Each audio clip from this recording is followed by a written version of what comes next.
नमस्कार। आप सभी का मेरे यूट्यूब चैनल प्रज्ञादीप पर स्वागत है। वर्तमान में मातृ दिवस को लेकर काफ़ी चर्चाएं हो रही हैं। सोशल मीडिया में चारों तरफ माँ से संबंधित कविताएं, आलेख प्रस्तुत की जा रही है। मैं इसी कड़ी में अपनी एक स्वरचित कहानी मातृत्व का पाठ करूँगा। यह कहानी परिवर्तन पत्रिका में प्रकाशित हो चुकी है। मोबाइल ऐप प्रतिलिपि पर भी प्रकाशित हो चुकी है, जिनमें काफ़ी अच्छी प्रतिक्रियाएं भी आई हैं। इसलिए मैं इस कहानी का पाठ आप लोगों के समक्ष प्रस्तुत करता हूं। तो कहानी की पाठ की शुरुआत शुरू करते हैं। पूनम को आज खुशियों का ठिकाना नहीं। वह आज इतनी खुश है कि अपनी खुशी को कभी गुनगुनाकर तो कभी आईने में अपने ही चेहरे को देखकर बोलती है, तो आज तुम्हारा मातृत्व पूर्ण हुई, और हंसकर शर्माकर अपने मुख को आंचल से ढक लेती है। इस खुशी को बताने के लिए अपनी पति का बेचैनी से इंतजार कर रही है, पर घड़ी की सुइयां है कि आगे बढ़ने का नाम ही नहीं ले रही है। मन में ही सोचती है, क्या करूं, फोन करके अशोक को बता दूं? नहीं, इतनी बड़ी खुशी फोन पर नहीं बताऊंगी, क्यों न उसके आने का इंतजार ही करूं। यही सोचते सोचते पूनम को झपकी आ जाती है। सपने में देखती है कि एक सुंदर गोल मटोल बच्चा बाहों को फैलाए मां मां करता हुआ उसकी तरफ दौड़ता आ रहा है। पूनम उसे बाहों में उठाकर फूलों ने समा रही है। तभी कॉलिंग बेल की घंटी गनगना उठती है। एक बार, दो बार, तीन बार, टिन टिन टिन टिन टिन टिन। जब पूनम की नींद नहीं खुलती तो अशोक दरवाजे को धक्का देना शुरू करता है। जब जोर की आवाज हुई तो पूनम नींद से एकाएक उठती है और दरवाजे के होल से बाहर देखती है। बाहर परेशानियों से भरा अशोक पसीने से लथपथ नजर आती है।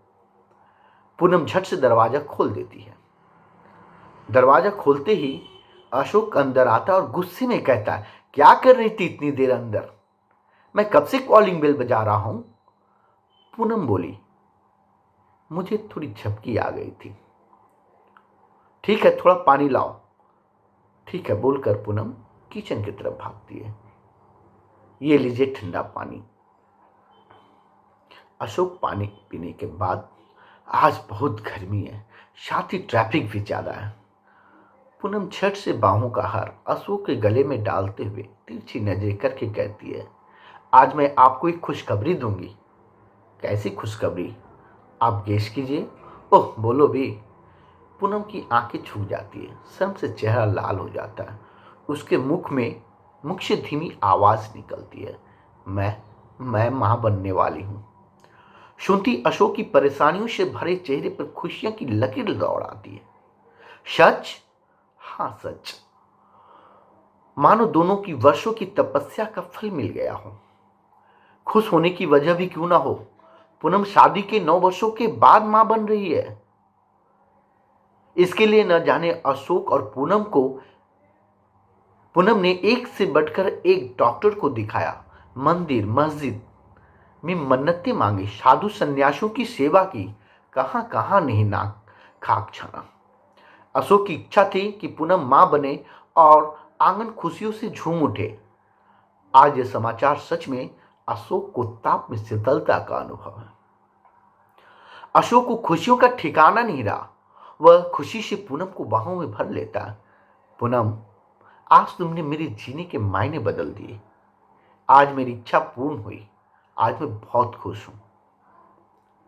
मैं भी अशोक न जाने कितनी रातों को बिन सोए ही बिताई थी, इस आस में कि कब मेरे आंगन में भी एक फूल खिले और भगवान ने हमारी सुन ली। हम दोनों भाववत्सल हो उठे। दोनों के आंखों में खुशी के आंसू आ गए। अशोक और पूनम को खुशी से रात को नींद नहीं आई। बातें करते करते आंखों में ही रात कट गई। बच्चे की भविष्य की चिंता, उसकी देखरेख, पालन पोषण, शिक्षा जैसी कई मुद्दों पर बात हुई। सुबह दोनों थके मांदे अलसाए सोने के बावजूद फिर से बच्चे के बारे में बात शुरू हो गई। अशोक पूनम से कहता है, माँ और बाबूजी को ये खुशखबरी देना होगा, जरूर देना होगा अशोक। माँ और बाबूजी भी तो इसी आशा में है, मैं बैठे दिन काट रहे हैं। क्यों ना उसे हम गांव से यहाँ बुला ले। हाँ पूनम, बाबूजी के बिना ये घर कितना खाली खाली लगता है। पर तुम तो जानती हो माँ को भी, वो भी किसी एक बेटे के साथ यहाँ टिक नहीं सकती। कभी मेरे पास तो कभी छोटे राकेश के पास। यहाँ इतना सुख सुविधा होने के बावजूद भी वो गांव में जाकर टिक जाती है। पर अशोक, इस बार मैं एक जिद भी नहीं मानूंगी। उन्हें किसी तरह यहाँ बुला, मैं अपनी खुशियां उन लोगों से बांटना चाहती हूँ। हाँ पूनम, उसके बिना घर बिल्कुल खाली लगता है। तो माँ बाबूजी को बुला लो ना यहाँ, मेरे प्रेगनेंसी की खबर सुनते ही दौड़ चले आएंगे। अब कितनी बार बताऊं, तुमको तो पता ही है, उन लोगों को शहर से ज्यादा गांव ही पसंद है। तुम तो देखती ही हो, यहाँ आने के 2-3 दिन बाद ही बोर हो जाते हैं और गांव जाने की जिद करने लगते हैं और कहते हैं, ओफ, हर जगह भीड़ ही भीड़ है, कहीं सांस लेने तक की जगह नहीं। हर तरफ ची ची पो पो की आवाज कान के पर्दे को फाड़ने को आमादा रहते हैं। उन्हें यहाँ का परिवेश ठीक नहीं लगता और तुम तो जानती ही हो, जहाँ बाबूजी होंगे वहाँ माँ भी होंगी। हाँ सो तो है। अब तो बताओ क्या करें।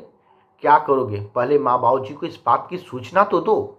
मुझे लगता है इस बात को सुनकर वे दौड़े चले आएंगे। तुम्हारी बात ही ठीक है, काश ऐसा ही हो। अशोक अपने माँ बाबूजी को पूनम के मां बनने की सूचना देता है। इस बात की जानकारी मिलते ही अशोक के पिता रामेश्वर प्रसाद और मां फूल देवी फूले नहीं समाती। उसके माता पिता सारी परेशानियों को भूलकर अगले 2 दिनों के भीतर ही तड़के सुबह अशोक के घर पहुंच जाते हैं। सुबह के 6 बजे होंगे। सूर्य अपनी लालिमा बिखेर कर धरती की प्रकाशित कर चुकी थी। पक्षियां अपनी दिनचर्या के लिए घोंसले छोड़ चुकी थी। सुबह की ठंडी हवा अभी भी मादकता और आलस्य लिए हुए थी। तभी अशोक के घर की कॉलिंग बेल गूंज उठती है। 1 बार, 2 बार, 3 बार। पूनम अलसाई हुई आंखों को मिचती हुई अशोक से कहती है, अशोक, अशोक, देखो ना इतनी सुबह कौन आया है। उठता हूं तंद्रा में ही। अरे सुबह सुबह कौन आ गया। एक बार और रिंग बजता है। आता हूं कहते हुए अशोक तेजी से दरवाजे की ओर भागता है। दरवाजा खुला तो आंखें खुली की खुली ही रह गई। देव देवी की साक्षात मूर्ति उसके सामने खड़े हैं। अशोक झट से माँ बाबूजी के पैर छुए और सामान उठाते हुए अंदर आती ही आवाज लगाया, पूनम देखो तो कौन आया है। पूनम माँ बाबूजी को देखते ही सिर पर आंचल रखते हुए उनके पैर छूती है। माँ और बाबूजी एक साथ आशीर्वाद देते हैं। दूधो नहाओ फूतो पलो। पूनम की खुशियों का ठिकाना नहीं। मन बहुत हुलसित है क्योंकि माँ और बाबूजी उनके साथ है। उन दोनों की सिवा टहल में कोई कमी नहीं उठा रखी थी। अशोक भी पूनम की इस सेवा भाव से खुश है। दिन भर माँ बाबूजी से बात करते करते समय कट गया।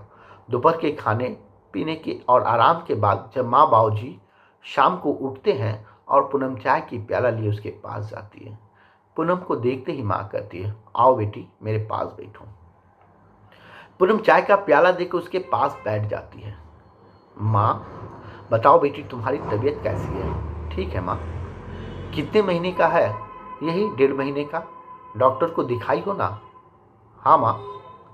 क्या कहें डॉक्टर साहब। कुछ दवाइयाँ दी हैं, कहा है कि ज़्यादा काम मत करना, किसी भी बात से तनाव मुक्त रहना और दवाइयाँ नियमित रूप से लेती रहना। अरे ये सब तो ठीक है, पर ये नहीं बताया कि लड़का होगा कि लड़की। पूनम विस्मय भरी नजरों से उनकी तरफ देखती हुई कहती है, माँ डॉक्टर ने तो ऐसा कुछ नहीं बताया। क्या लगता है तुम डॉक्टर साहब से ठीक से पूछी ही नहीं। हाँ, मैंने इस विषय में उनसे कुछ नहीं पूछी। क्यों नहीं पूछी। क्या करूँगी माँ पूछकर, जो होगा मेरे लिए ठीक है। लड़का हो या लड़की, मैं किसी में अंतर नहीं समझती। आज समाज में दोनों का समान अधिकार है। नहीं, मुझे तो लड़का ही चाहिए, लड़की नहीं। क्यों। क्योंकि लड़का वंश को आगे ले जाता है। ढलती उम्र में लड़का ही एकमात्र सहारा होता है। लड़की बड़ी हुई नहीं कि शादी कर दो और फट से वो पराया धन हो जाती है। लड़कियां तो सदियों से पराया धन रहा है, फिर वो हमारे लिए किस काम की। पूनम बिना किसी उत्तर का दिए निराशा भाव से उठकर रसोई की ओर चल देती है। आज उसे रसोई घर में मन नहीं लग रहा है, खोई खोई सी है। वह अशोक के आने का इंतजार करती है। तभी बाबूजी की आवाज आती है, पूनम बेटा मेरे लिए चाय लाना। इस आवाज से एकाएक उसकी सोच भंग होती है। अभी लाई बाबूजी, कहकर चाय गर्म करने में व्यस्त हो जाती है। अशोक बाहर से आते ही बाबूजी के पास बैठ जाता है। पूनम भी चाय लेकर आती है। बाबूजी भी उसे पास में बैठने का इशारा करते हैं। बाबूजी, पूनम बेटा तुम अपने शरीर का ध्यान ठीक से रखा करो, काफी दुबली पतली हो गई हो। अशोक की तरफ मुंह खाते होते हुए, अशोक बेटा तुम भी मेरी बहू के लिए खाने का अच्छा से अच्छा उम्दा किस्म का सेब अंगूर मेवे रोज लाया करो। ताजा फल सेहत के लिए ठीक रहता है। आखिर मेरी बहू वंश को आगे बढ़ाने के लिए लड़का देने वाला है। अशोक, जी बाबूजी। पूनम तो पहले से ही चिंतित थी। माँ के विचारों से अब बाबूजी की भी यही मर्जी। पूनम मन ही मन सहम सी गई। सोचने लगी, अगर अशोक का भी मन ऐसा ही हुआ तो। वो बहुत चिंतित रहने लगी कि कहीं लड़की हुई तो घर वालों पता नहीं मेरा या बच्चे को क्या करेंगे। इसी उधेड़ बुन में खाना पीना करते रात के 10 बज गए। जब पूनम सोने के लिए बिस्तर पर जाती है तो अशोक उसे देखते ही बोलता है, क्या हुआ पूनम, तुम इतनी उदास क्यों? तुम्हारे चेहरे की रौनक की जगह झुर्रियां कहां से आ गई? सुबह तो बहुत खुश थी और रात होती होती उदास। बताओ ना क्या हुआ? पूनम, कुछ नहीं, बस काम ज्यादा होने की वजह से थोड़ा परेशान हूं। नहीं, मैं जानता हूं तुम काम से कभी घबराती नहीं हो। जरूर कोई बात है, बताओ ना। क्या बताऊं, मुझे बहुत डर लग रहा है। किस बात के लिए? माँ बाबूजी की बातों से स्पष्ट समझ में आ रहा है कि उन्हें वंश बढ़ाने के लिए लड़का चाहिए। तो इसमें उदास होने की क्या बात है? क्यों ना हो उदास, अगर कोई लड़की हुई तो? नहीं, लड़का ही होगा। तुम्हें कैसे पता? मुझे पूरा विश्वास है। अशोक, तुम पर तुम अपने पर इतना विश्वास मत करो। भगवान पर विश्वास रखो, वो जो देंगे उसी में खुश रहना सीखो। जबरदस्ती अपनी मांग पर मत करो। तो ठीक है, हम कल ही डॉक्टर के पास जाएंगे, पता करने के लिए कि गर्भ में पल रहा बच्चा लड़का है या लड़की। पर यह जानना कानूनी अपराध है, कोई भी डॉक्टर ऐसा नहीं कर सकता। पैसा बोलती है जहां बंद करता है पैसा जहां बोलती बंद करता है वहीं सब कुछ बता भी देता है। अच्छा ठीक है, मानो डॉक्टर ने कह दिया कि गर्भ में पल रहा बच्चा लड़की है, तो तुम क्या करोगे? अगर लड़की हुई तो? अबॉर्शन? क्या तुम पागल तो नहीं हो गए? अबॉर्शन अबॉर्शन अबॉर्शन, ये शब्द जैसे पूनम के दिमाग में चक्कर की तरह घूमने लगी और वो बेहोश होकर थम से बिस्तर पर गिर गई। अगली सुबह जब होश आया तो देखती है कि अशोक, माँ, बाबूजी और डॉक्टर साहब चारों उसके सिरहने खड़े हैं। माँ पूछती है, अभी जी कैसा है पूनम? पूनम जवाब देती है, ठीक है माँ। बाबूजी पूछते हैं, तुम्हें क्या हुआ तो जो कल रात तुम बेहोश हो गए थे? इस बात को सुनते ही पूनम के आंखों में आंसू की धार बह गई। वह अशोक की तरफ देखने लगी और अशोक अपराधी की भांति उसके सामने खड़ा था। क्या हुआ पूनम, कुछ बोलती क्यों नहीं? क्या हुआ बताओ, रो क्यों रही हो? पूनम के आंखों से लगातार आंसुओं की धार बह रही थी।